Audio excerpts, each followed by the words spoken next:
is rivalry week in college football, and the Egg Bowl with Ole Miss and Mississippi State has a different kind of significance this season because the Ole Miss AD coming out and saying that an announcement is going to be made following the Egg Bowl on Lane Kiffin's future. So we're wondering, should he stay or should he go? Should he stay at Ole Miss or should he maybe go? And I don't want to say greener pastures. I guess it depends on who your fan base is and where your loyalties lie. But should he go to Baton Rouge? Should he go to Gainesville and explore some options with some SEC foes? And we're going to discuss it with, of course, Danny Kanell, Tom Fornelli. We're going to get into it and have you guys make the case for every single one of these landing spots. And, of course, we're going to start with LSU because the rumor mill seems to be thinking that this is the most likely scenario. Anything could happen, but Tom, I'll come to you first. Why does LSU potentially make the most sense for Lane Kiffin to go there and be the next head coach of the LSU Tigers?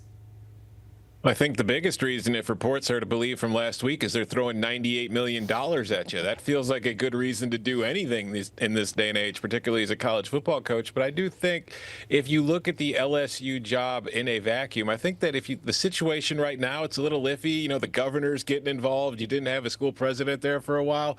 But long-term thinking-wise, LSU is one of the premier jobs in the country. Before Brian Kelly showed up, the last three coaches that take charge there had all won national championships. So there is clearly the precedent set in place that you can win a national title at LSU. So if you're Lane Kiffin and maybe you feel like you've kind of hit the ceiling of what you can do at Ole Miss, both from the financial investment and the success on the field, and you want to go compete for a national title, maybe you think LSU gives you a better shot to do it. So that would be why, if I'm Lane Kiffin, I would leave it for LSU. Yeah, I think this would have been way more fun to say why you shouldn't go and just rip apart these schools to shreds, all of them. But since we're making the case for them, I agree. If you want to get negative at the end, there's a chance that will happen. Okay. But I do think Tom mentioned a lot of good ones. You got the money's on the table, but I do think the money, it's relatively similar at all these schools.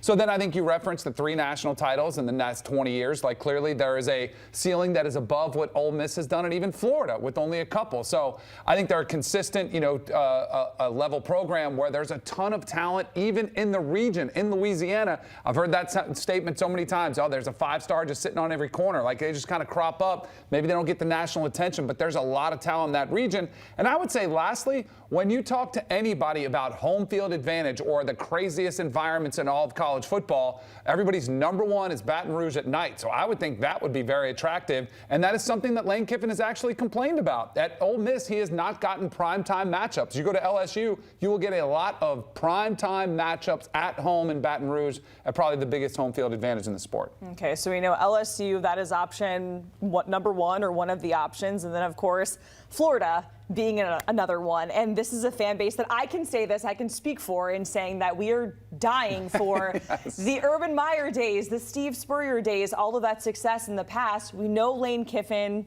likes Steve Spurrier, idolizes him in a sense. So, Danny, why don't you make the case for why Florida would be a great fit for Lane Kiffin? I mean, once you get past the fact that it's probably the least attractive fan base of these schools, and you can look past that, then I think there are some things that do make it attractive. I couldn't resist, Jacqueline. I couldn't resist. But I just got dragged into this. This is insane. And I think Florida fan base. You are the exception, by the way. You are the exception. You are the exception. Yes, you are the exception. I mean, it's a great option, right? And I mentioned the talent that's in the state of Louisiana. There is not a more talent-rich state than the state of Florida, where there are a ton of 4- and 5-star athletes on, throughout the state. You don't have to travel that far. You don't have to lure them away where their families can drive and see you.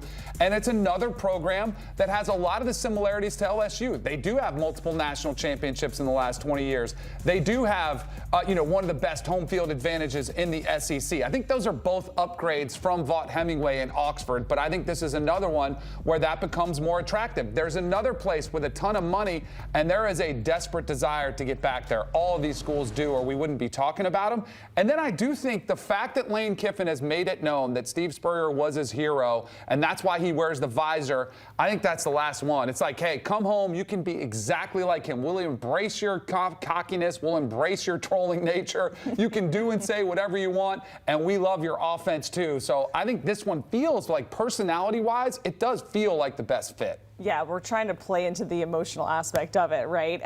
Tom, what say you? What about with Lane being the fit there at Florida? Also, I want to ask you this, though, because you mentioned desperation, and that is where Florida fans are right now, because we haven't even gotten a bowl game consistently in the last 5-7 years or so.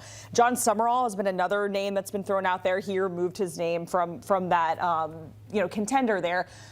Tom, if it's not Lane Kiffin, who else makes sense that is going to satisfy this fan base that is kind of like Lane or bust mentality?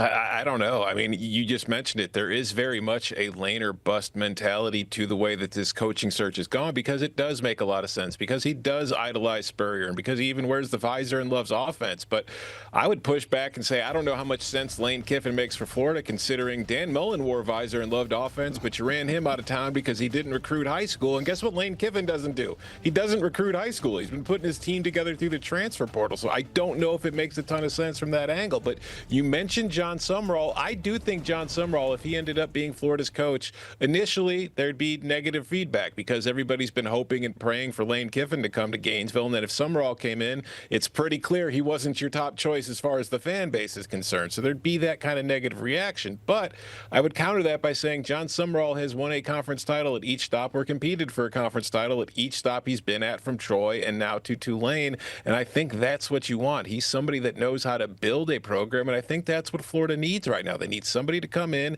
pull everybody in the same direction, and start building this program from the foundation up to get it back to a place where it can win national titles. Because, Danny, you mentioned that they've won national titles in the last 20 years, but it's been a while since the last one. Yeah. I think we need somebody that has won in the SEC and knows how to win in the SEC and has that experience. But obviously, that is just my opinion. So Eli Drinkwitz, if it's not Lane? There you go. I would be happy with that, honestly. Do you think the Florida fans would? I think they feel like it's a pretty good consolation prize. I think more so than John Summerall, because you think back like, okay, is this the Billy Napier blueprint? We're like, we've seen this before.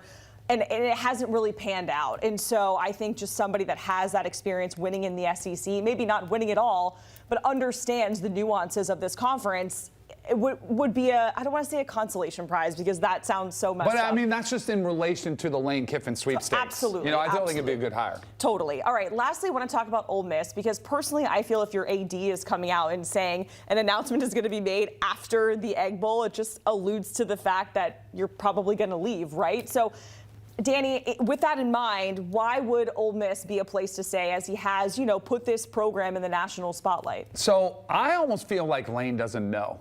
And I don't think the athletic director knows, because he can't get that guarantee from Lane Kiffin. So I almost feel like this could come down to the wire, and Lane Kiffin maybe just making those final decisions right now with his family. I don't know if that's the case or not.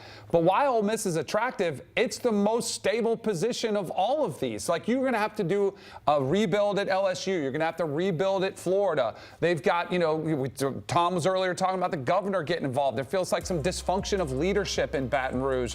Florida's been a little bit of a mess. They've run off a couple coaches. So, and by the way, you're the third winningest program in the SEC behind Alabama and Georgia at Ole Miss. So you just have to keep the ball rolling, and your fan base, if he comes back, I think all the damage that's been done has been completely forgotten about. So I feel like the fan base, you'd get that hero's welcome, and they'll probably build a statue of you, even if you don't win a national championship. So I think he's got a lot of positive things going in the right direction that you could keep going in the right direction in Oxford. Yeah, I think if he does return, clearly fans are getting frustrated because he did this dance with Auburn a few years ago, and now he's been doing this dance with LSU and Florida, and they're getting tired of it. But if he comes back, beats Mississippi State, goes to the college football playoff, and wins a game or two, I think they'll forgive him pretty quickly. And I think one of the reasons why you would consider staying at Ole Miss is look at the college football landscape right now. We're talking about the history at LSU and the history at Florida. I feel like history means less these days than ever before. Now what matters is money. And Ole Miss has money. They've helped you put together this roster in recent years through their collectives. And you look around the country. Where was Indiana a few years ago? Nowhere. But then they got some money, and now they're one of the best teams in the country. There's no reason why Lane Kiffin, one of the better coaches in the country, can't compete for national titles at Ole Miss, just like he could at LSU, just like he could at Florida. But you know what you have at Ole Miss. And you know what? Grass isn't always greener. Ole Miss might just be the best place for Lane Kiffin. Absolutely. And we've gone through and kind of dissected each scenario. So we're going to put you guys on the spot. Tom, I'm going to come to you first. When it's all said and done, where is Lane Kiffin going to be the head coach of next season? The NFL. No, in seriousness, I think he's going to stay at Ole Miss.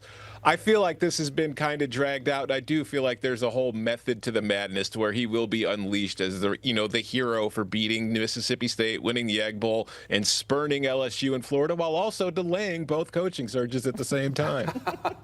I am in total agreement with Tom. I mean, Lane Kiffin is a well-known troll. He loves to take to social media and poke and prod his rivals. What would be more of a troll and potentially devastating to those fan bases than act like you were really interested and then yank the rug out at the last minute and, like Tom said, derail their whole coaching search? He's got a great situation there at Ole Miss. I think he realizes something special that he's created. I'm going to believe him when he says his family's happier than it's ever been. His son's playing high school football there in Oxford. I think he stays. Okay. But I would not put any money on it whatsoever. No, because we know that things get crazy in college football and money talks. Tom, Danny, we certainly appreciate it. We'll have to see what happens. And, of course, we're going to keep talking about it until something officially does happen with Lane Kiffin, just as he wrote it up, right? You can hear the guys in the Cover 3 podcast. There's a Week 14 Locks episode in your feed right now. You can watch by scanning that QR code on your screen.